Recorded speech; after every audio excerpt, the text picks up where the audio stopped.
সত্যি কথা বলতে এই দুনিয়াটা বা এই দুনিয়ার আপনার যে মানুষজনের সঙ্গে আমরা থাকি, সেটা পরিবার হতে পারে, ফ্যামিলি হতে পারে, মানে ফ্যামিলি, পরিবার, তারপরে ফ্রেন্ডস, আত্মীয়স্বজন। দেখুন, সবাই কিন্তু ম্যাক্সিমামই আ আপনি কীরকম বা আপনি মানুষটা কীরকম সেটা কিন্তু খুব কম মানুষ চেনে বা খুব কম মানুষ সেটা বোঝার চেষ্টা করে। অ্যাকচুয়ালি যেটা বুঝে সেটা হচ্ছে আপনি তার কতটা কাজে আসতে পারছেন। কারণ যদি আপনি তার কাজে না আসেন না, তখন দেখবেন যে একটা সময় আপনি যেই মানুষটার জন্য অনেক কিছু করেছিলেন, আপনার সামান্য একটা ভুলে ওই মানুষটা আপনাকে ভুলে যায়, আপনাকে ঘৃণা করতে শুরু করে এবং আপনার থেকে দূরত্ব বজায় রাখে। তো সেই জন্যই জীবনে কাউকে আ বেশি ইম্পোর্টেন্স দেওয়ার দরকার নেই বা এটা ভাবার দরকার নেই কি যে আমি যদি এই কাজটা করি তাহলে ওই মানুষটা কি ভাববে?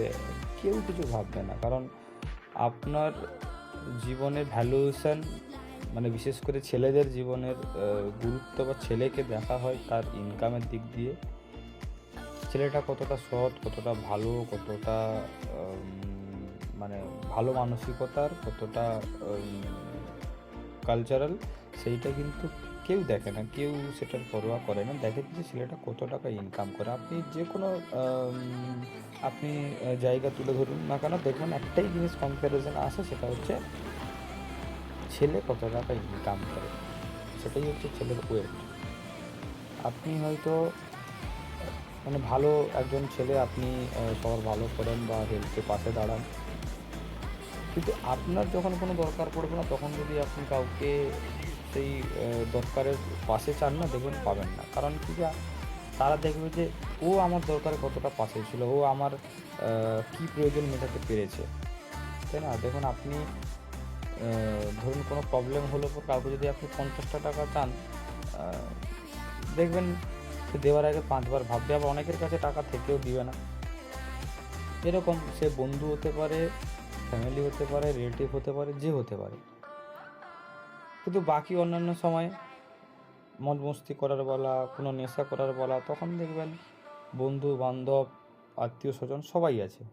যখনই আপনি বলবেন যে, "ভাই, আমি এই সমস্যাতে পড়েছি, আমাকে ৳৫০০ একটু ধার দে না, আমি আমি দিয়ে দিব।" বাট সেই সময় কেউ থাকবে না। অথবা যখন আপনি মনে করবেন, যখন আপনার মনে হবে কি যে, আমার একটা কাজের খুব দরকার আছে, ভাই একটা কাজ ম্যানেজ করে দে না। হয়তো সেই কাজটা অ্যাকচুয়ালি আছে, কিন্তু আপনাকে না দিয়ে পর ও অন্য কাউকে দিয়ে দিবে, তার কোনো আত্মীয়র মধ্যে বা বা নিজের জন্য খুঁজে নিবে। দিয়ে বলবে, "ভাই রে, একটা ভ্যাকেন্সি ছিল, আজকে ছিল না। আমি তো চেষ্টা করছিলাম তোর জন্য করার, বাট আমি করতে পারিনি।" পরে যখন আপনি জানতে পারবেন, দেখবেন তো ছিল, যত ইচ্ছা করে যায়নি। তো সেই জন্যই বন্ধু হোক বা যেই হোক না কেন, আসল বন্ধু তারা বা আসল আপনার কাছের মানুষ তারা, যারা আপনাকে কখনো মানে একাকী আ ফিল করতে দিবে না। সব জায়গা থেকে আপনাকে চেষ্টা করবে হেল্প করার। বাট আল্টিমেটলি এই দুনিয়াতে এখনকার সমাজে সেই নিঃস্বার্থ যেটা হেল্পিং যেটা সাহায্য, সেটা অ্যাকচুয়ালি কোনোভাবেই পাওয়া যায় না। সেটাই বলার যে নিজের জন্য বাঁচুন, নিজের নিজেকে টাইম দিন, নিজেকে বুঝুন। কারোর জন্য মানে অ্যাকচুয়ালি দূরত্বটা মেনটেন করা আমার মনে হয় ভালো। আ কারণ এই দুনিয়াটা খুবই স্বার্থপরের দুনিয়া।